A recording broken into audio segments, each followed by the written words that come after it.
करता है, सबको तारता है। इसी तरह एक साधु को सीखना चाहिए कि हमें भी जल जैसा स्वभाव लेकर के और दूसरों को तारना है। कैसे तारेंगे? जल में तो स्वाभाविक गुण है तारने का, साफ करने का, लेकिन किसी साधु में वो गुण होता है इच्छा, उपस्पर्श और कीर्तन। इच्छा माने दर्शन, साधु के दर्शन से पाप कट जाता है। इच्छा माने इच्छा, दर्शन, और उपस्पर्श, चरण का स्पर्श, पाद संवाहना, और कीर्तन। जब साधु बोलता है तो उसके बोली से अघम पुनाति, वह जल का मित्र, अपाम मित्रम, जल मित्र साधु, मतलब जल जैसा स्वभाव वाला साधु जगत को पवित्र कर देता है। जैसे जल सबको पवित्र करता है, उसी तरह से साधु को चाहिए कि जल जैसा स्वभाव लेकर के सबको सुखी कर दे, पवित्र कर दे। भगवान का नाम बोल करके, गुण बोल करके वो जगत को पवित्र करता है। मद्भक्ति युक्तो भुवनम पुनाति। निर्विवाद है कि जल वास्तव में महासाधु है। जल से रोज नहाते हैं ना, जल का गुण सीखना चाहिए। इसको अपाम मित्रम कहते हैं। अपाम मित्रम भूत्वा मुनि जगत पुनाति, जगत इति शेषः, जगत को तार देता है। तो जल में क्या क्या गुण हुए? स्वच्छ और स्वभाव से ही स्निग्ध, माधुर्य, मृणाम तीर्थ भू, इस प्रकार इच्छोपस्पर्श कीर्तन ही पुनाति। अब तक ऐसे गुरुओं का नाम आया जो हमारे शरीर में भी विद्यमान है, पंच महाभूत, जिनके आवरण में है, जिनका साथ कभी नहीं छूट सकता। ऐसे 5 गुरुओं से उपदेश हुआ, मतलब उनसे शिक्षा हुई। कौन कौन व्यक्ति हैं इसमें जिनके मन में बहुत बड़ा उत्साह हुआ कि हम जल जैसा बनेंगे? जरा हाथ उठाए, किनके मन में इच्छा हो गई? तो सबको इच्छा तो कम से कम होनी चाहिए।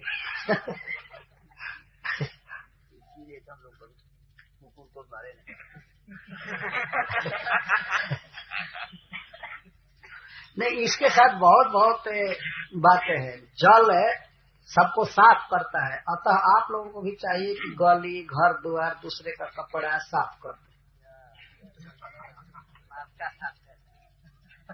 हमारा तो साफ है ही है। हम वास्तव में कम से कम स्वयं गंदा न करे। थूकना हो जाकर जगह से थूके, दतवन फाड़ कर फेंकना हो जगह से फेंके, ये नहीं कहीं गंदा कर दे। तो जल क्या है? जल तो दूसरों को पवित्र करता है, शुद्ध करता है। जल जैसा साधु जहां जाएगा लोगों को पवित्र करेगा, दर्शन दे करके, स्पर्श दे करके और बोली द्वारा, कीर्तन द्वारा। हरे कृष्णा कृष्णा कृष्णा हरे हरे, हरे राम राम राम हरे।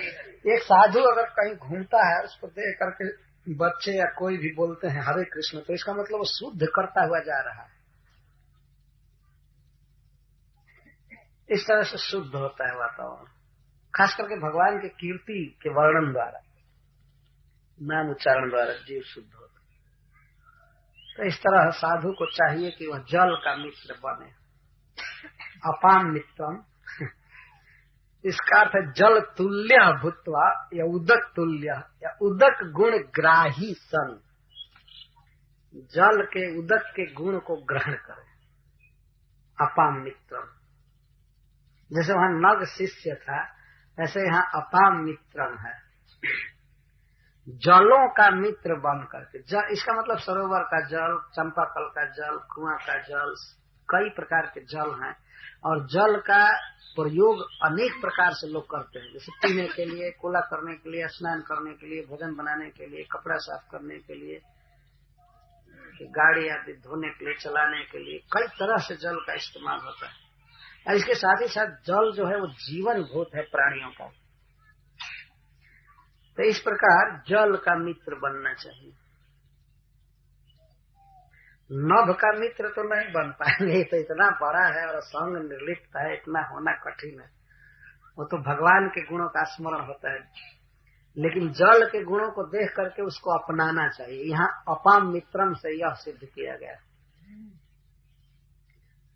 तो जल मित्र बनकर जगत को पवित्र करना चाहिए। हाँ, मित्र इसे फलम फले फलानी नपुंसक लिंग में है मित्र। जैसे आकाशम, आकाश नहीं होता है मित्रम।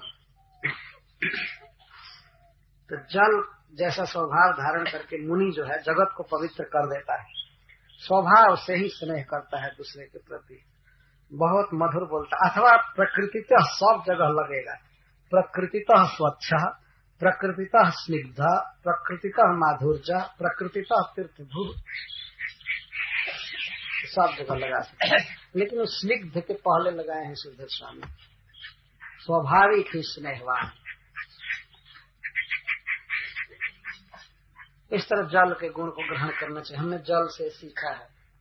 हम लोगों का जब से जन्म हुआ है तब से पानी से काम ले रहे हैं, लेकिन कभी सीखे, सुन करके सीखने की इच्छा होती है कि हम भी जल जैसा बने। और अब जल से विरुद्ध ठीक आग द्वारा सीखिए। ये पंच महाभूत में से एक यही भूत है। तेजस्वी तपसा दीप्तो दुर्धर्षो दर्भाजनः सर्वभक्षोपि युक्तात्मा न दत्ते मलमग्निवत्। अग्नि शिक्षितम आह। अग्नि से भगवान दत्तात्रेय क्या सीखे हैं इसको बता रहे। तेजस्वी थी, तेजस्वी आगे तेज से युक्त होती है। हम अग्नि कह रहे हैं, पुल्लिंग में बोले अग्नि तेज से युक्त रहता है। इसी तरह से मुनि तेजस्वी होता है, युक्तात्मा जो है वो तेजस्वी रहता है। तेजस्वी ज्ञानातिशय तेजस्वी। यहाँ तेज का अर्थ है प्रदीप्त कॉन्शसनेस, कृष्ण भावनान्वित। वह कृष्ण के प्रति भक्ति में ज्ञान से तेजस्वी होता है। जिसके पास वास्तव में ज्ञान है वह बहुत तेजस्वी व्यक्ति है। जिसके पास ज्ञान नहीं है वह किसी काम का व्यक्ति नहीं। तो भगवत अनुभव जिसके पास है उसको तेजस्वी कहेंगे। एक तो ज्ञान है भगवान कृष्ण का, और दूसरे तपस्या है, तपसा दीप्त। तप करके मतलब इंद्रियों को विषयों से रोक करके और भी दीप्त रहता है। भगवत भक्ति से ज्ञान से तेज बढ़ता है साधु का, और तपस्या से भी उसको दीप्त होता है। भोग भोगने से साधु मलिन हो जाते हैं। तो कभी आपने देखा होगा कि एकादशी का उपवास करने के बाद कुछ तेज बढ़ता है, मन में उत्साह आता है, और द्वादशी के दिन पारण करने में कुछ सुख अनुभव होता है, व्रत पूरा किए। और जो व्यक्ति एकादशी नहीं करता है, खास करके साधु होकर भी नहीं करता है, तो बड़ा धूमिल रहता है।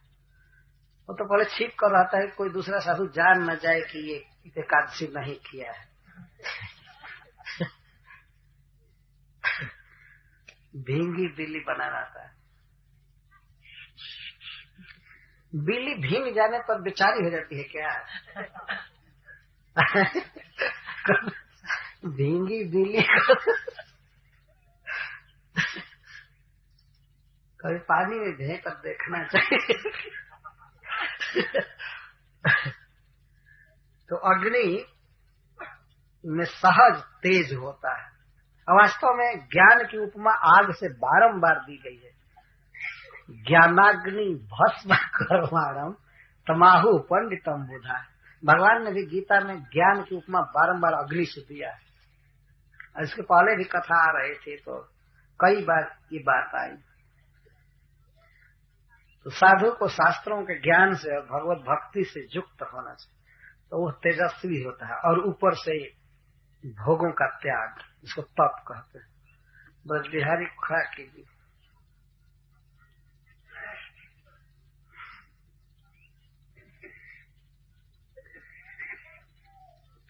लाइन में वही दोनों आदमी सटे बैठे। तेजस्वी, तपसा दीप्त और दुर्धर्ष। अग्नि दुर्धर्ष होता है, उसको कोई पकड़ नहीं सकता। जो पकड़ने जाएगा वो भी जलने लगेगा, है ना? ये सब देखे है ना? आप आग जल रही है और उसको खर से ढाकिए तो खर भी जल जाएगा। इसको दुर्धर्ष कहते हैं।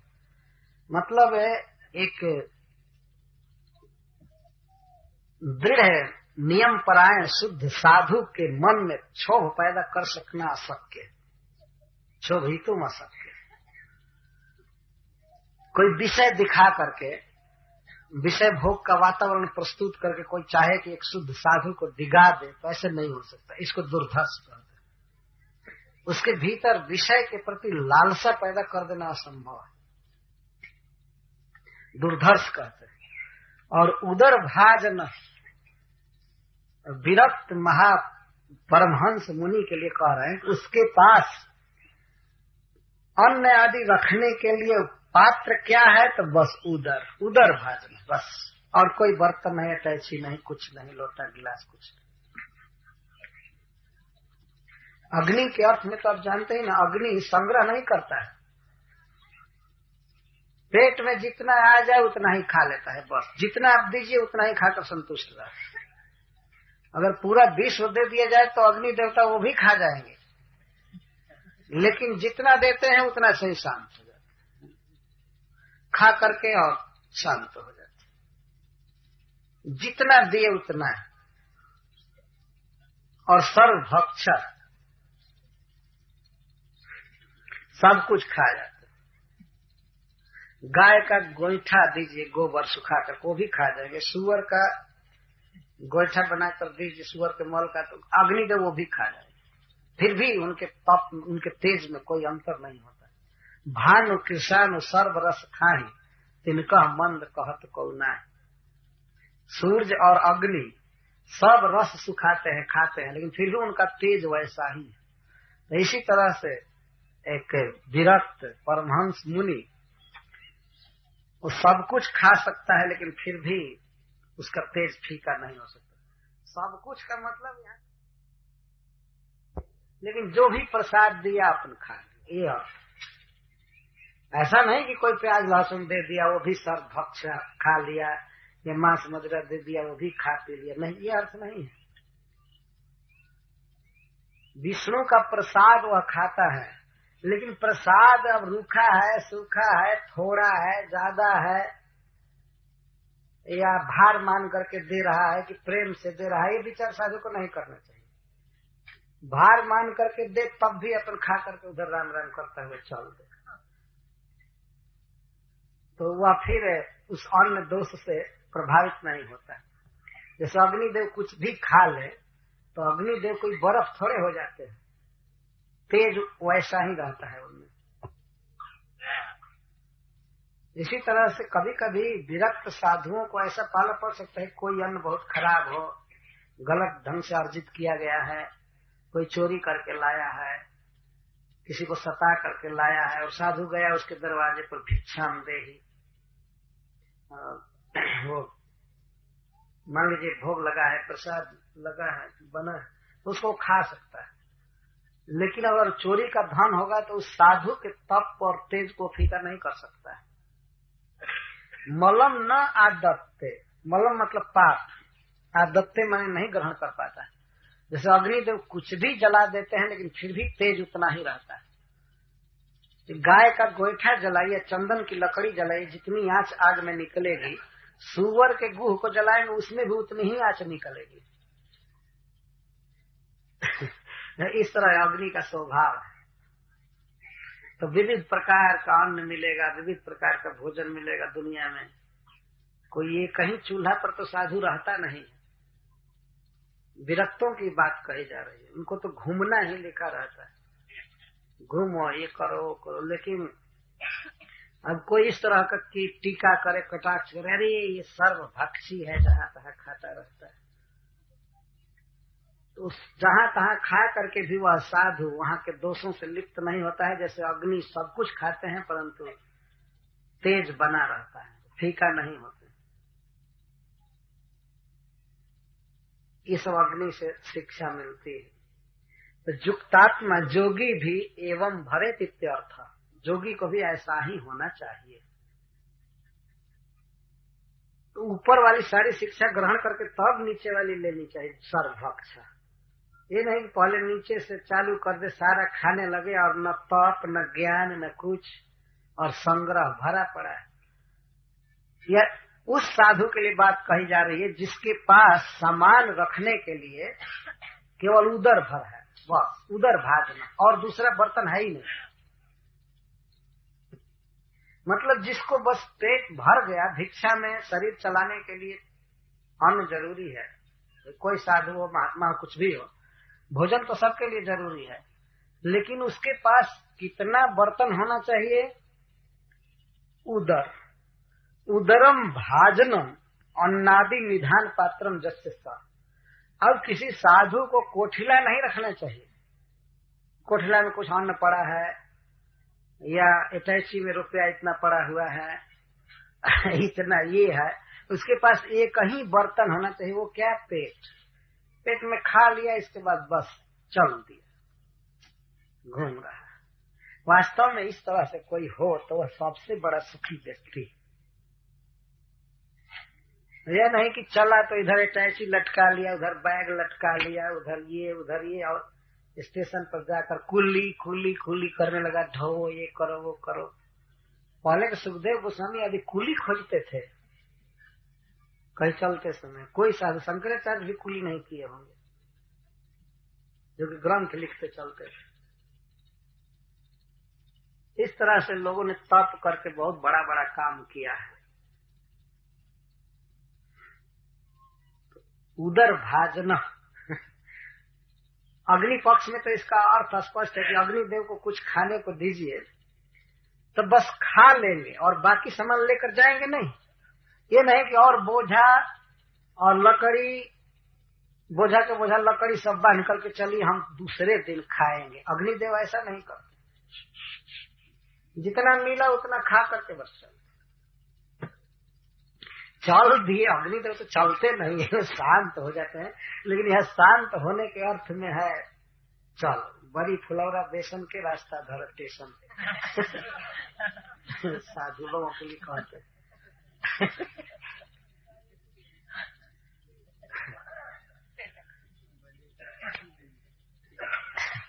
चल। ऐसे ही साधुओं से वास्तव में पब्लिक स्नेह करती है, जनता स्नेह करती है। और जनता देख लेती है कि ये भोगी साधु है, ये तो हमसे भी ज्यादा भोग रखा है, तो उसके प्रति लोग बहुत घृणा करते हैं मन में।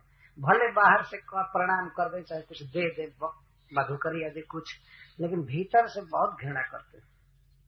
और जो उदर भाजन होगा उसको तो लोग अपने प्राण के समान मानते हैं। कहीं नहीं जाने नहीं, इसके पास कोई संग्रह नहीं है, केवल भूख लगी है तो आया है रोटी मांगने बस, और वहीं खाया और इसके बाद बस चल। कमंडल भाजन नहीं, या थाली भाजन नहीं, कर भाजन भले हो सकते, करपात्री।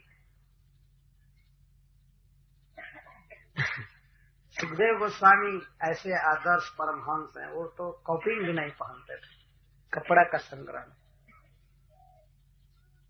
जैसे कहीं मांगने गए तो हाथ पर जो कुछ भी मिला, चाहे सब्जी चाहे भात चाहे रोटी, और बस किसी तरह से खा लिया, हाथ में ही रख करके, इसको करपात्री कहते हैं। पात्र माने बर्तन, कर माने हाथ, इसको करपात्री कहते हैं। आजकल के तो कई करपात्री हैं, उनके घर में देखिए तो एक एक आदमी को 20-20 कटोरियां रखी हुई,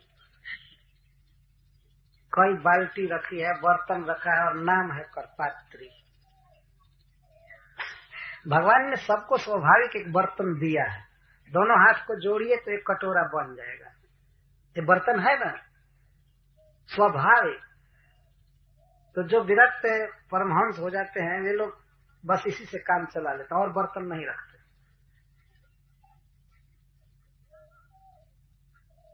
बस इतना है।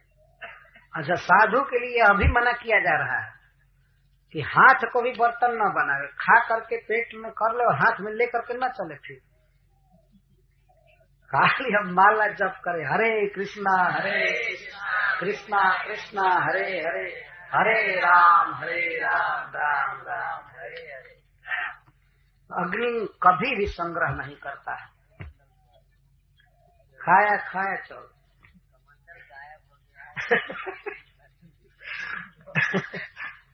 लेकिन पहले तेजस्वी, तपसा दीप्त, दुर्धर्ष, तब उदर भाजना, तब अंत में सर्वभक्ष। सर्वभक्ष पर लिखते हैं, सर्वभक्ष का अर्थ इतना ही है कि मिष्ट, कदन, मीठा, अच्छा अन्न, इस प्रकार के विभागम अन्वेक्ष्य, ये चिंता न करे कि स्वादिष्ट भोजन मिला है या कदन है, इसकी चिंता न करे। इसका अर्थ ये नहीं कि न तो निषिद्ध भक्ष कर, गर्हित निंदित अन्न कभी न खाए, यह अर्थ है। खाने लायक पदार्थ खाए, भगवान का प्रसाद खाए, लेकिन उसमें ये न देखे कि मीठा है और खराब है, रूखा है, सूखा है, मान से दिया गया है, अपमान से दिया गया है। कभी कभी हमने देखा है गृहस्थों के यहाँ तो कम, लेकिन साधुओं के आश्रम में इतना अपमान से खाने को मिलता है। चल वहां बैठ, वो ऐसे करते हैं साधु लोग। गृहस्थ लोग बेचारे नहीं करते, वो डरते हैं साधुओं से। चल वहां बैठ, उसको पतल दो। ओ बेचारा क्या करे, खा लेता है। तो एक परमहंस साधु को इस तरह का होना चाहिए, चाहे कुत्ते की तरह डांट करके खाना दे, और चाहे माला पहना करके 10-20 रुपए दक्षिणा देकर खिलावे, खा ले। उसको तो उदर भाजन से मतलब है, पेट भर गया, जाकर कहीं राम राम करेगा, हो। इस तरह से उसे होना चाहिए। और दुर्धर्ष, किसी भी विषय से, कि श्रवण से, देखने से या रस आदि से भी, मुझे कुछ खाया तो ऐसा न क्षोभ हो जाए कि बस वही खाने के लिए लौट करके आ जाए। वही खाने के लिए लौट कर आ जाए, सोचे कि उस घर में, उस आश्रम में तो बहुत अच्छा माल मिला था।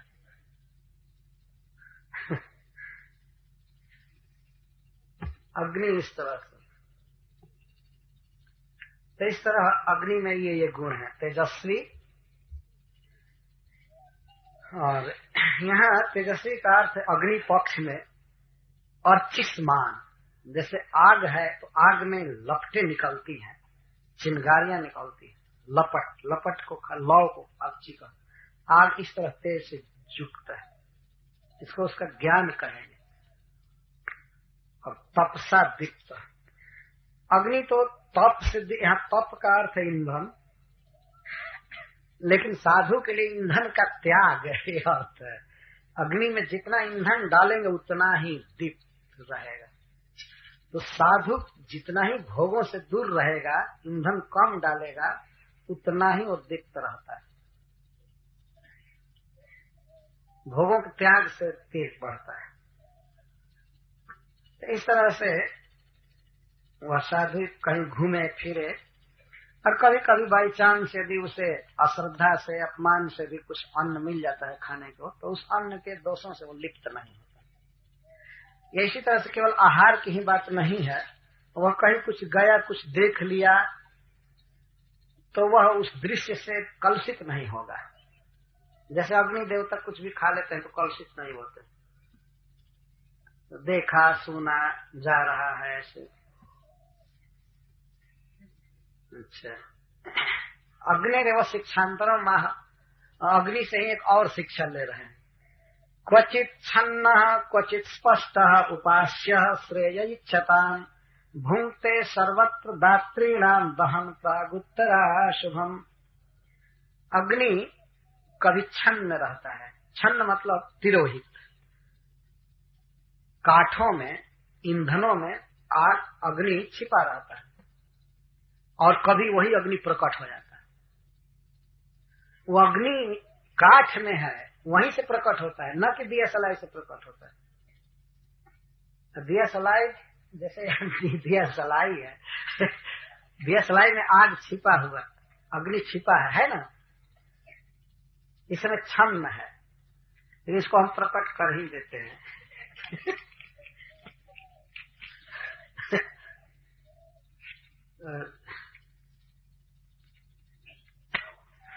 प्रकट तो मैं दिया सलाई में जो आग, में काठ में आग है इसको कह रहा हूं, इतनी ही आग है ना, लेकिन बहुत विशाल जो आग प्रकट होती है वो ईंधन से प्रकट होती है। रगड़ होता है तभी प्रकट होता है। हाँ, तो आग अपने आप यहाँ छिपा हुआ, पूरे विश्व को जलाने की शक्ति इसमें है, लेकिन छिपा, इस समय छिपा है।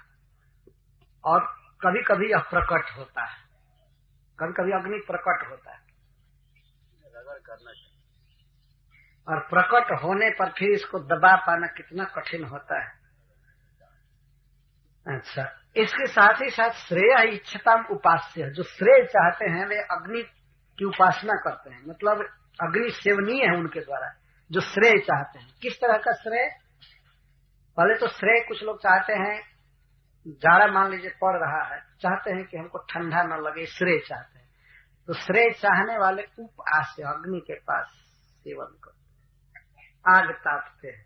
तो श्रेय चाहने वालों को अग्नि ताप देता है, इस तरह उनको ठीक करता है। जाड़ा जो भोजन पकाना चाहते हैं उनका भोजन पका रहा है, जो कूड़ा करकट जला देना चाहते हैं उनका कूड़ा करकट जला देता है। अथवा जो स्वर्ग चाहते हैं वे, उनके द्वारा भी अग्नि उपास्य है। घी से हवन करके 1-2 किलो घी खर्च करके और करोड़ों टन घी लेना चाहते हैं स्वर्ग में, वे अग्नि देवता देते हैं। यहाँ थोड़ा हवन करके और स्वर्ग का सुख चाहते हैं, इसको श्रेय कहते हैं। तो श्रेय चाहते हैं, चाहे भगवान का धाम भी चाहते हैं, तभी अग्नि की उपासना करते हैं। गृहस्थ जीवन तो अग्नि के साक्षित्व में, साक्ष्य में चालू होता है, अग्नि के सामने पानी ग्रहण करते हैं। गृहस्थ का जीवन आग के सामने चालू होता है और आग में ही उन्हें अंत में जला दिया जाता है। श्रेय देते हैं, कल्याण करते हैं। स्वर्ग भी देते हैं अग्नि देवता, और वैकुंठ भी देते हैं। इस जगत में भी हमारा भोजन पकाते हैं, इंजन चलते हैं, क्या क्या सब कुछ आग से होता है। शरीर भी चल रहा है, आग से चल रहा है ना। जिस दिन आत्मा शरीर को छोड़ करके चला जाता है तो लोग शरीर को छूते हैं कि गर्म है कि ठंडा है, कह गोड़वा पला कोई अब आग विदा हो रहे हैं तो इस तरह शरीर में आग है, बाहर आग है। अग्नि देवता हमारा श्रेय कर रहे हैं, कल्याण कर रहे हैं। तो अब साधु के लिए इसको लीजिए, साधु पक्ष में क्वचित छन्ना, कभी कभी साधु महात्मा छन्न रहते हैं, अपनी महिमा को, अपनी भक्ति को छिपा करके रखते हैं। कोई ये ना जानने पावे कि ये कोई महात्मा है, छिपा लेते हैं। कब? कुसंग में। जहाँ कुसंग होता है, लोग भक्ति की महिमा को, भगवान की महिमा को नहीं समझ सकते हैं, वहां वो अपने को बिल्कुल बेवकूफ जैसा दिखाता है कि कुछ नहीं जानता है। ऐसी बात करनी पड़ती है। जैसे मैं कुछ छोटा उदाहरण दे रहा हूँ, यहाँ मैं एक प्रवचन करता हूँ, भागवत पर बोल रहा हूँ, सैकड़ों आदमी सुन रहे हैं, लेकिन कभी कभी ट्रेन में ऐसा होता है कि खड़े खड़े जाना पड़ता है और कहते हैं थोड़ा उधर चले तो खड़ा रहो जगह मांगते हैं, थोड़ा जगह दीजिए, इस पर बैठ सकते। नहीं, कहाँ जगह? चलो, तो वहां थोड़े दिखाएंगे कि मैं भागवत जानता हूँ, साधु हूँ, प्रवचन करता हूँ। ठीक है भाई, तो इसको छन्ना कहते हैं। छन्न कुसंग है, बहिर्मुख लोग हैं, तो साधु छन्न रहेगा। लेकिन क्वचित स्पष्ट, जहां मुमुक्षु मिल जाएंगे, भगवान के भक्त जन मिलते हैं तो वहां पर अपने स्वभाव को वह आग प्रकट कर देती है। तो प्रकट, अब वहां हरे कृष्णा कृष्णा कृष्णा हरे हरे, हरे राम राम राम। कहीं कहीं वास्तव में साधु को ऐसे रखना चाहिए कि पता ही न लगे कि किस संस्था का है, किस आश्रम का है, कहाँ का है, इतना ही लगे कि एक आदमी है बस। नहीं खोलना चाहिए। मान लीजिए आप हीरा बेचने वाले हैं तो हीरा बांध कर ले गए हैं, जहाँ हीरा के महत्व को लोग नहीं जानते वहां मोटरी खोलकर करेंगे क्या? लाखों करोड़ों रुपए का हीरा है, किसी को कहेंगे कि आप लीजिए तो कहेगा हम 2 रुपया देंगे, तो वहां खोलना ही बेवकूफी है। जैसे जब भरत जी तब तक नहीं बोले, तब तक अपने को स्पष्ट नहीं किए जब तक राजा रघुगण नहीं मिले। अपने पिता के सामने, अपने भाइयों के सामने या जनता के सामने, वो काली भक्तों के सामने अपने को प्रकट नहीं किए, क्षण न। लेकिन जब ही एक उत्तम अधिकारी मिले महाराज रघुगण, उनके सामने बस प्रकट हो गए, बोले ज्ञान की बात। इसको स्पष्ट कहते हैं। तो अग्नि जैसे कभी कभी प्रकट हो जाते हैं, जलाने लगते हैं, बन के बन, घर के घर प्रकट मिलते हैं। तो साधु अपने प्रभाव को व्यक्त नहीं करता है। और जब मुमुक्षु मिलते हैं, भगवान की भक्ति करने के लिए उत्सुक, श्रवण के अभिलाषी, तो वहां पर वह भक्ति खोलता है, क्वचित स्पष्ट उपदेश आदि के द्वारा अपने को स्पष्ट कर देता है। और श्रेय की इच्छा वाले उसके पास बैठते हैं, जो चाहते हैं कि हम संसार सागर तर जाएं, भगवान को पा जाएं, तो उन्हें योगाभ्यास सिखाता है। योगाभ्यास मतलब ये माला पकड़ो, एक एक दाने पर हरे कृष्णा कृष्णा कृष्णा हरे हरे, हरे राम राम। इसको योगाभ्यास कहते हैं, योग का अभ्यास। भगवान की भक्ति में लगाता है इस तरह से। अच्छा, ये साधु के पक्ष में हुआ। और अग्नि जैसे दूसरे की इच्छा से ही हवि ग्रहण करते हैं, उसी तरह से मुनि भी कभी कभी दूसरे की इच्छा से खा लेता है। क्या करे, लोग श्रद्धा से खिलाना चाहते हैं तो खा लेता है। आगे लिखा गया है, भूंगते सर्वत्र दात्रीणाम दहन प्रागुत्तराशुभम। दात्रीणाम दाताओं के प्राक और उत्तर अशुभ को, पहले के और बाद के पाप को दहन जला करके और सर्वत्र भूंगते, सर्वत्र खाता। इससे यह सिद्ध हुआ कि कोई अवधूत महात्मा, कोई परमहंस वैष्णव किसी के घर में खाता है तो जिसके घर में वो खाता है उसका पाप नष्ट हो जाता है। दहन प्राक का अर्थ है पूर्व जन्म का, और उत्तर का अर्थ है जो बाद में पाप होगा, पाप होने वाला है या कुछ है तो उसको जला देता है। अब बीच वाला, तो बीच के लिए कह रहे हैं कि प्रारब्ध को तो भोगना ही पड़ता, जो चालू हो गया है भोग अब उसको तो भोगना पड़ेगा। लेकिन साधु पहले के संचित पाप को और आगे भी पाप नहीं हो पाएगा यह कर देता है। जो चालू बिल्कुल हो गया उसको प्रारब्ध कहते हैं। यहाँ पर एक टीकाकार कहते हैं कि यहाँ पर भूत भविष्य के पाप को तो नष्ट करने की बात की गई, लेकिन वर्तमान के प्रारब्ध को नहीं। तो प्रारब्धस्य भोगम अंतरा अपरिहार्यत्वम व्यंजित। जैसे मान लीजिए इस समय कोई बीमार है, तो बीमार पाप के चलते है, तो साधु उसके घर में खाएगा तो ऐसा थोड़े होगा कि वो ठीक हो जाएगा, बीमारी चली जाएगी, नहीं। आगे वो नरक में नहीं गिरेगा, आगे का सारा पाप खत्म है और पीछे का भी सारा खत्म हो चुका जो संचित है। बीच में जो चालू हो गया है थोड़ा चलेगा। तो दाता के प्राक और उत्तर अशुभम पापम को दहन जलाता हुआ वह उनके द्वारा दिए हुए पदार्थों को भोगता है।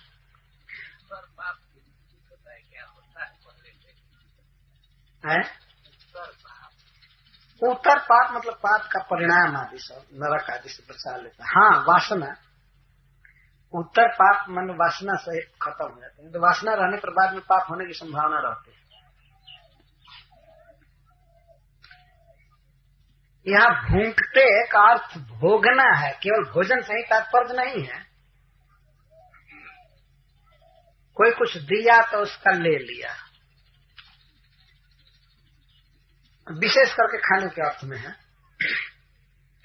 दात्री नाम, कोई दाता है, श्रद्धा से देना चाहता है, तो साधु का एक कर्तव्य है कि वह उससे ले और ले करके उसके सारे पापों को भस्म कर दे।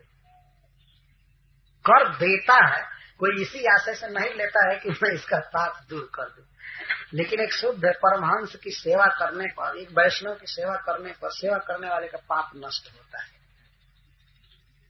और भोगते सर्वत्र, सर्वत्र का अर्थ है कि वह जाति का विचार नहीं करता है कि इस जाति का है, उस जाति का है, अपना है, पराया है, ये है, वो है। सर्वत्र वो सेवा स्वीकार कर लेता है। ये अग्नि से शिक्षा लेनी चाहिए। जैसे अग्निदेव, अग्नि कहीं भी जाते हैं तो उनको कोई भी व्यक्ति अगर पुआल दे, खर दे तो खाने लगेंगे, खाएंगे ना। अग्नि ये विचार नहीं करते हैं कि ये हीन जाति वाला हमको ईंधन दे रहा है, और ये विचार नहीं करेंगे कि ये ब्राह्मण नहा धोआ करके हम में लकड़ी डाल रहे हैं। तब प्रश्न होता है, क्या साधु को भी ऐसे ही खा लेना चाहिए जहां तहां? कोई कैसे दे रहा है, क्या दे रहा है। इसमें इतनी ही बात विचार ये है कि जाति पाति का विचार एक साधु को नहीं करना चाहिए। आजकल तो ब्रज में रहने वाले लोग भी ये कहते हैं ये भांगी है, तो ये है, तो वो है, इतना पवित्र हो गए। वहां नरक में से गए ब्रज में, वहां ले जाकर जाति बुद्धि कर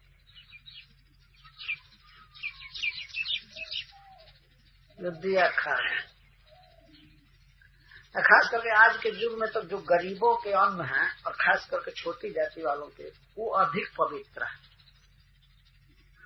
हम तो वृंदावन में देखते हैं, ब्रज में जो पंडा है, ब्राह्मण है, पुरोहित है, उनका अन्न इतना अशुद्ध है कि उसकी कोई सीमा नहीं। रात दिन झूठ बोलकर, लूट करके, ठग करके लाते हैं खाने।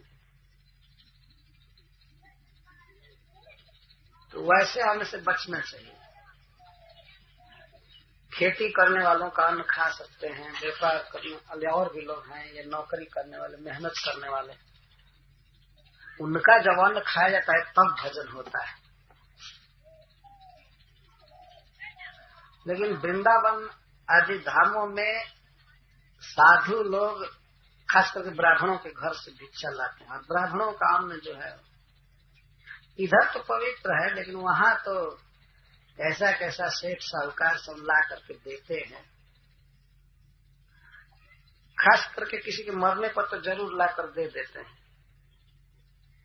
मरते समय वे छुआते हैं कुछ कंबल, उस मरने वाले आदमी से, सेठ से छुआते हैं कि ये छू दो 1000 कंबल, कुछ बोरा चावल, और इसको देंगे। और ऐसे ऐसे कंबल, चावल, पैसा को ले जाकर के बांटते।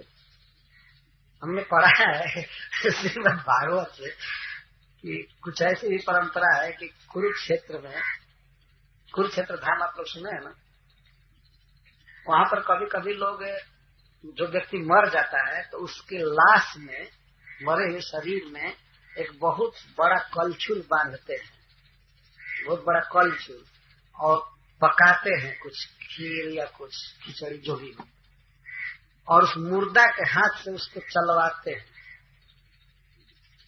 ऐसे बाद दूसरे 2-3 आदमी लग करके उसको चलाते हैं, लेकिन उसके हाथ से बंधी रहती है कलछ दर्द। और ऐसी कहावत है कि जब वह व्यक्ति परोसता है उन प्रेत ब्राह्मणों को, महापात्रों को, तब बहुत बड़ी दक्षिणा उनको मिलती है, ब्राह्मणों को।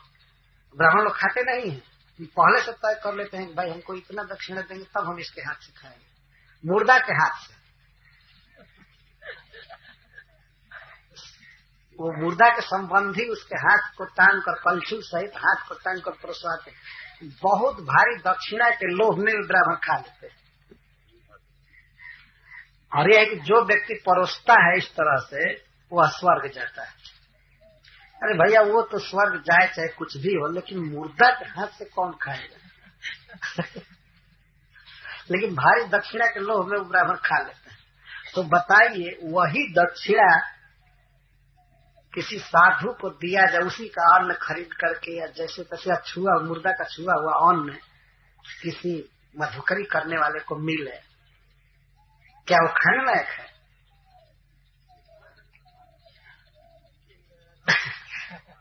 इस तरह से खैर ऐसा तो नहीं होता और जगह गुरु क्षेत्र में वो भी पहले होता था कि क्या हो। अन्न खाने में बहुत सावधान रहना चाहिए। ये तो बिल्कुल विधि निषेध से अतीत मुनि के लिए बात बताई जा रही है। भूखते सर्वत्र वो खाएगा तो उस पर क्या पाप लगेगा? और देने वालों के पाप को नष्ट कर देता है। यह बात कही जा रही है। उसमें इतना तेज होता है कि कुत्सित अन्न उसको अभिभूत नहीं कर सकता है। जैसे प्रचंड अग्नि जल रही है और उसमें आप कोई पानी एक दो बूंद फेंकी है तो पानी ही भाप बनकर उड़ जाएगा, अग्नि नहीं बुझ सकता है। तो इतना भगवत भक्ति से प्रदीप्त रहते हैं वे परमहंस लोग, महामुनिन्द्र, कि उनको अगर कभी कोई गलत अन्न भी मिला तो अन्न देने वाले का ही पाप दूर हो जाएगा, इनको पाप नहीं लगेगा। इस तरह से तेजस्वी होना चाहिए। हरे कृष्णा कृष्णा कृष्णा हरे हरे, हरे राम राम राम। बैठिए।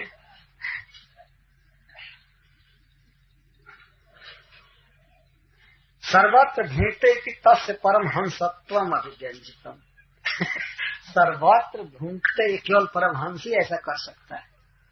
सभी को सब जगह नहीं खाना चाहिए। भोजन के विषय में बहुत सतर्क रहना चाहिए। लेकिन परमहंस जो विधि निषेध से अतीत है, ऊपर है, वो खा सकता है।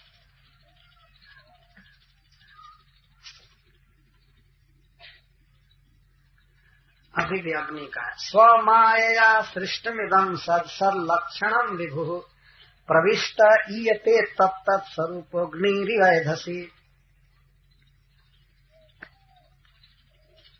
तो अग्नि ईंधनों में रहता है, लेकिन जैसे मंथन से रगड़ से अग्नि उत्पन्न होता है, इसी तरह भगवान भी इस जगत में हैं, लेकिन मंथन से प्रकट होते हैं। यहाँ दिया सलाई से थोड़ा मंथन किया जाता है ना? ये भक्ति योग है। थोड़ा ही मंथन से भगवान मिल जाएंगे। हरे कृष्णा कृष्णा कृष्णा हरे हरे, हरे राम राम राम। अग्नि जथा एधसी प्रविष्ट ईयते, जैसे अग्नि ईंधन में है लेकिन उनको प्रकट करना पड़ता है, इसी कैसे मंथनात् तो प्रकटी भवती, मंथन से अग्नि प्रकट हो जाते। पहले दियसलाई नहीं थी तो लकड़ी को मथते थे, खास प्रकार की लकड़ी होती थी, उसको मथा जाता था, आग उत्पन्न हो जाती। आज भी बांसों की रगड़ से आग उत्पन्न हो जाती। तो अग्नि जैसे मंथन से उत्पन्न होते हैं, तथैव भगवान इदम जगत प्रविष्ट, भगवान इस जगत में हैं। अब उनको प्रकट करने का जब उपाय किया जाएगा तो प्रकट हो जाएगा। कैसे प्रकट होते हैं? श्रवण कीर्तनादि भक्त्याभ्यास प्रत्यक्षो भवति। जब श्रवण कीर्तन आदि भक्ति की जाती है तो भगवान प्रकट हो जाते हैं। अग्नि से शिक्षा, अग्नि इस एक उपाय से प्रकट होते हैं। 8वें स्कंध में कई उपाय बताए गए। जैसे खेत में अन्न है लेकिन खेती करने पर अन्न प्रकट हो गया। गाय में घी है लेकिन उसको खिला पिला कर दूध दुहकर जमा करके महने पर तब घी पैदा होता है गाय में घी। भूमि में अन्न है, नीचे जल है लेकिन चंपा कल लगाएंगे या कुछ रेहट सेहट करेंगे तब जाकर जल खींचेंगे। इसी तरह ईंधन में आग है लेकिन उसको प्रकट करने का उपाय करना पड़ता है। अतः इसी प्रकार भगवान भी अपनी माया के द्वारा, अपनी बहिरंगा शक्ति के द्वारा इस जगत की सृष्टि किए हैं और सृष्टि करके इसके भीतर हैं। सब लक्षण मतलब अच्छा या बुरा, देवता या दानव, चेतन अचेतन, जितना भी जगत भगवान ने सृष्टि किया है, तो सृष्टि करने के बाद इदम प्रविष्ट, इसके भीतर प्रविष्ट है भगवान। और प्रविष्ट होकर के एक टीकाकार कहते हैं कि वो विभू ही है। ऐसा नहीं कि जीव के समान उनका ज्ञान बल सब खत्म हो गया, वो प्रवेश करके विभू हैं। और ईयते, वे प्रकट हो सकते हैं तत्त स्वरूप, उनका जो स्वरूप है। कोई उनको भगवान विष्णु के रूप में देखना चाहे या नरसिंह देव के रूप में देखना चाहे, तो उन रूपों में भगवान है। एक तत्व स्वरूप ईयते, ये अर्थ है, उन स्वरूपों में प्रकट हो जाते हैं। जैसे अग्नि एधसी, ईंधन में अग्नि जैसे काठ में प्रकट होता है, उसी तरह भगवान इस जगत में प्रकट हो सकते हैं। उनका वो ईंधन में अधिष्ठित है, इसलिए अधिष्ठान लकड़ी के कारण वह उस रूप में दिख रहा है। इसी प्रकार जीव अपनी अविद्या द्वारा जो शरीर ग्रहण किया है और इसमें प्रविष्ट है, लेकिन वह दिखाई देता है कि मनुष्य के रूप में है या हाथी के रूप में है, चींटी के रूप में है, अच्छा या बुरा शरीर ग्रहण किया इस रूप में है, लेकिन वास्तव में आत्मा इन शरीरों से भिन्न है। जैसे काष्ठों से अग्नि भिन्न वस्तु है, काठ नहीं है। आकार जो दिख रहा है वो काठ का है, अग्नि का वो आकार नहीं है। इस प्रकार आत्मा वास्तव में न तो बैल है, न आत्मा गाय है, न वृक्ष है, न आदमी है, न कीट पतंग है, या इन शरीर के आकारों से भिन्न है, ऐसा पता चलता है। पर भगवत परक इसका अर्थ यही है कि जैसे अग्नि ईंधन में प्रविष्ट है, लेकिन मंथन करने पर वह प्रकट होता है, इसी प्रकार भगवान इस जगत की रचना करके इसके भीतर हैं, लेकिन भक्ति से प्रकट होते हैं। तो सबको भक्ति करनी चाहिए, और भक्ति में सबसे बढ़ करके है श्रवण और कीर्तन। हरे कृष्णा कृष्णा कृष्णा हरे हरे, हरे राम राम राम। तो अग्निदेव से शिक्षा हो गई। मैं यहीं तक लिखा था, फिर 10:30 में चालू करेंगे, तो लगभग 10:15 होने जा रहा है। हरे कृष्ण। ओम नमो भगवते वासुदेवाय।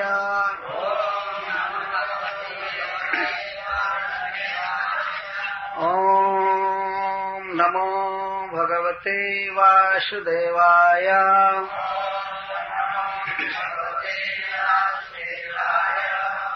विसर्गाद्यः श्मशानान्तः भावादेहस्य नात्मनः कलानामिव चन्द्रस्य कालेन व्यक्तवर्त्मना कालेन योगवेगेन भूतानां प्रभवाप्ययौ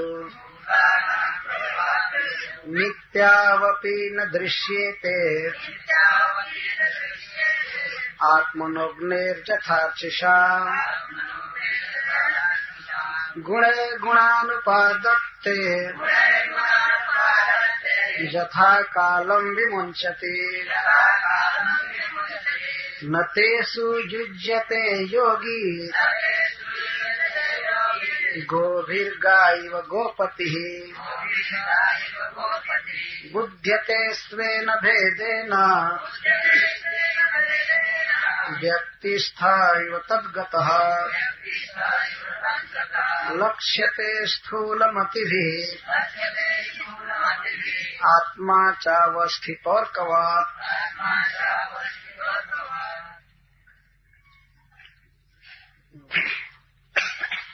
विसर्गाद्यः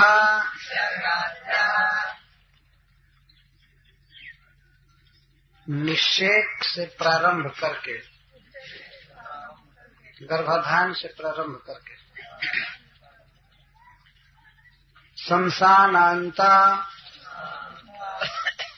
स्मशान तक मरण पर्यंत भावा स्थितियां देहस्य देह की होती हैं, न आत्मना आत्मा की नहीं, कलानाम कलाओं इव जैसा, चंद्रस्य चंद्र की चंद्रमा की कलाओं जैसा, कालेना काल के द्वारा, अव्यक्त वर्तमाना जिसकी गति व्यक्त नहीं है, अलक्षित गति काल द्वारा।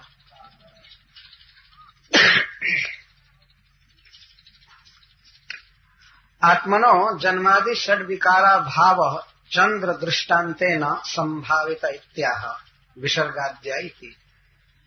अब चंद्रमा से जो ज्ञान प्राप्त हुआ है उसकी चर्चा कर रहे हैं भगवान दत्तात्रेय। विसर्गाद्या श्मशानांत भावा देहस्य न आत्मना, कला नामिव चंद्रस्य कालेना व्यक्त वर्तमना। चंद्रमा की कलाओं में ह्रास होता है और वृद्धि होती है, ये देखा गया है। लेकिन वास्तव में चंद्रमा में ह्रास या विकास नहीं होता है। चंद्रमा घटता बढ़ता नहीं है, चंद्रमा की कलाएं घटती बढ़ती। कला किसे कहते हैं, यहाँ श्रीधर स्वामी जी एक लेख लिखे हैं कि तत्रेयम ज्योतिष शास्त्र प्रक्रिया।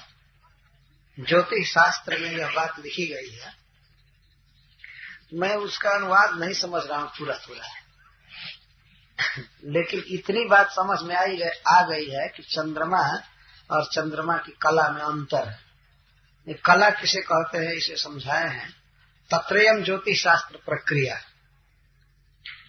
आप्य मंडलम चंद्र, तेजोमयम मंडलम आदित्य। चंद्रमंडल जो है, चंद्रलोक जो है वह आप्य है। आप्य का अर्थ होता है जल प्रधान। चंद्रलोक जो चंद्रमंडल है उसमें बर्फ बहुत है और पानी से भरा हुआ प्रदेश है। वृक्ष लताएं सब बहुत अच्छी अच्छी हैं, लेकिन अधिकांशतः वह आर्द्र है और बर्फ है, इसीलिए चंद्रमा की किरणें शीतल होती है। और आदित्य मंडल तेजोमय है, वह अग्निमय है। चंद्रमा की किरणें जो आती हैं कितनी तीखी होती है, सूर्य की किरणें तीखी होती हैं। तो सूर्य लोक जो है वह अग्निमय है, तेजमय है, और चंद्र मंडल जो है वह शीत प्रधान है।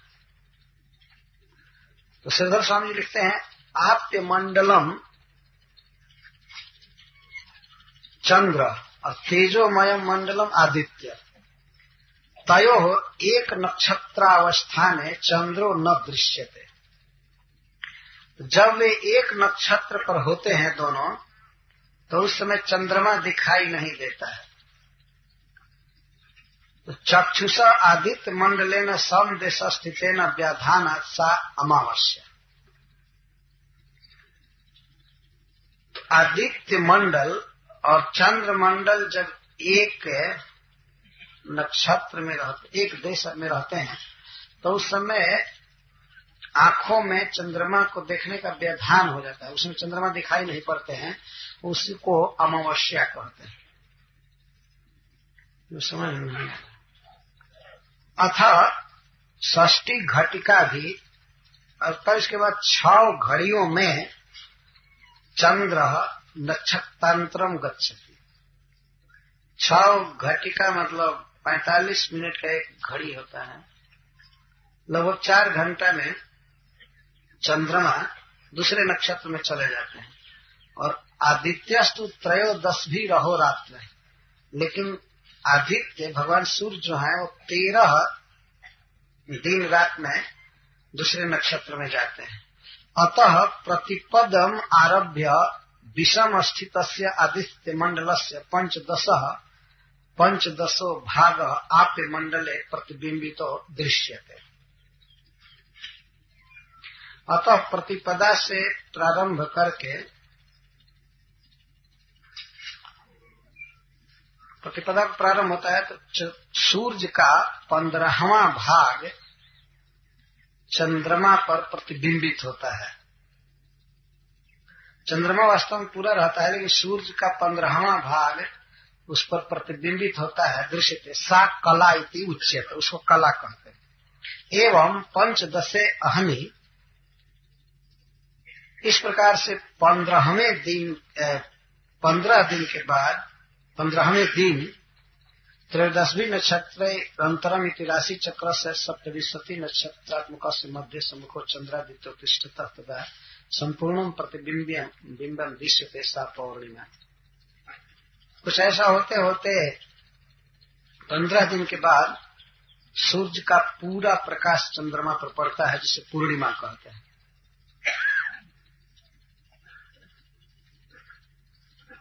तो जो सूर्य का 15वां भाग चंद्रमा पर पड़ता है उसी को कला कहते हैं। और एक एक दिन वो बढ़ता जाता है। तो इस प्रकार से वास्तव में चंद्रमा में ह्रास और वृद्धि नहीं है।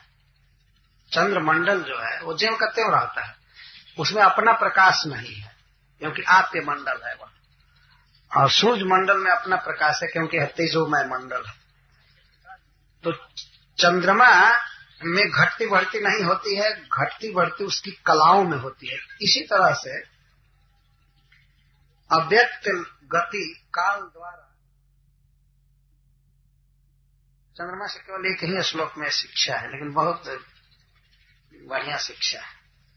विसर्गाद्या, शरीर की अवस्था पर आप विचार करें, इसकी कितनी अवस्थाएं होती हैं। अवस्था मतलब जिन स्थितियों में स्थित रहता है शरीर। पहले है विसर्ग। विसर्ग का अर्थ है बिल्कुल सर्ग, मतलब बिल्कुल प्रारंभ। सर्ग सृष्टि का प्रारंभ, शरीर का निर्माण प्रारंभ होता है। स्त्री पुरुष के मिलन से धातु क्षरण होता है और उसी दिन शरीर बनना चालू होता है। 10 दिन तक वह कललम रहता है। इसके बाद 1 महीने के बाद उसमें कुछ सीर अंग आदि निकलते हैं, दूसरे अंग। गर्भ में शरीर इस तरह से इस अवस्था को प्राप्त होता है। इसके बाद प्रसव होता है।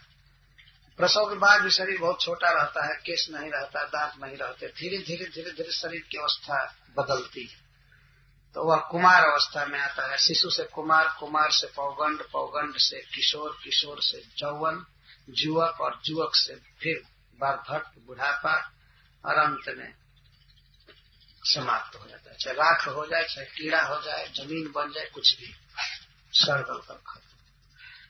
तो निषेक से, गर्भाधान से शरीर की अवस्था चालू होती है और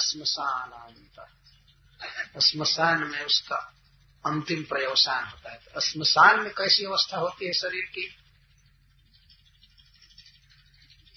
ये तो न पूछने की बात है, न किसी को बोलने की जरूरत है, सब देख ही रहे हैं। श्मशान में यही शरीर कैसा हो जाता है, आग से जलता हुआ दिखाई देता है, अथवा जमीन में चला जाता है, या कुत्ते सियार आदि खा जाते हैं इसको। ये शरीर की दशा है, तो बदलती रहती है शरीर की दशा। यदि बच्चा, जवान, वृद्ध, विविध प्रकार के रोग से ग्रस्त हुए, क्रोधी अवस्था, कामी अवस्था, क्या क्या शरीर इन विभिन्न गतियों से गुजर रहा है।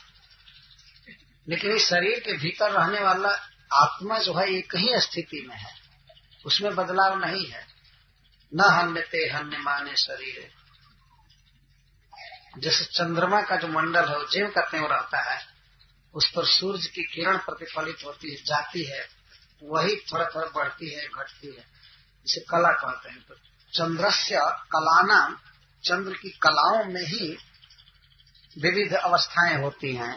ये प्रतिपदा है, द्वितीया है, तृतीया है, बाद में अमावस्या, नहीं पूर्णिमा, और फिर घटना, फिर अमावस्या होती है। तो बारंबार चंद्रमा की कलाओं में ह्रास या विकास होता है, वास्तव में चंद्रलोक में नहीं, चंद्रमंडल में नहीं। इसी तरह आत्मा में कोई भी परिवर्तन नहीं है, परिवर्तन केवल शरीर में होता है। और शरीर में परिवर्तन क्यों होता है? काले न अव्यक्त रंगसा, काल परिवर्तन करता है। आत्मा काल से अतीत है, लेकिन शरीर काल के अधीन है। तो कुछ काल तक यह बच्चा रहता है, कुछ काल युवक रहता है, वृद्ध रहता है, और फिर दुरत्ते काल के द्वारा भस्म बना दिया जाता है, या किसी पशु का सियार गिद्ध आदि का मल बना दिया जाता है, चाहे जमीन के अंदर कृमि बना दिया। सैव काले न दुरत्त ये न कले रंग कृमि भस्म संग। शरीर तो ऐसे हम लोग देखें, दो ही चीज तो विचारणीय है, नहीं तीन चीज, शरीर, आत्मा और भगवान। तीन ही विषय समझने के लिए है वास्तव। तो अपने से अपना चेहरा देख सकते हैं, ऐनक में अपनी स्थिति पर विचार कर सकते हैं, कितना शरीर बदल रहा है, कि क्या क्या अवस्था हो रही है। लेकिन शरीर का जो पोजेसर आत्मा है वह ज्यों का त्यों है, उसमें कोई बदलाव नहीं है। वो बूढ़ा नहीं होता, वो नहीं मरता है, वह रोगी नहीं होता है। तो इस तरह चंद्रमा के बढ़ते और घटते हुए कलाओं को देख करके और चंद्रमंडल की स्थिति को एक रस देख करके हमें अपने आत्मा का ज्ञान प्राप्त करना चाहिए। ये चंद्रमा से यह ज्ञान संभावित होता है, प्राप्त होता है।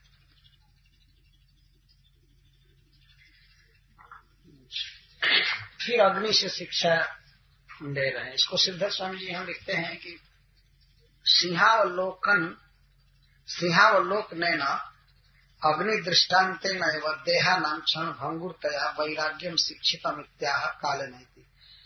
चूंकि देह की जो अवस्थाएं हैं उनका निरूपण चंद्रमा की कलाओं के साथ किया गया है, तो एक अग्नि की जो चिंगारियां हैं, लपटे हैं, लपटे भी नित्य निकलती रहती हैं और नष्ट होती रहती हैं, लेकिन नित्य दिखती हैं। वो ये नहीं समझ में आता है कि ये मिट रही हैं या बन रही हैं। तो चंद्रमा की कलाओं से और अग्नि की लपटों से कुछ मेल है, इसीलिए याद आ गई भगवान दत्तात्रेय जी को। तो पुनः अग्नि के दृष्टांत से वैराग्य के लिए वैराग्य शिक्षितम आह, वैराग्य सीखे, देह क्षण भंगुर है यह कहकर। सिंहावलोक, सिंह अवलोक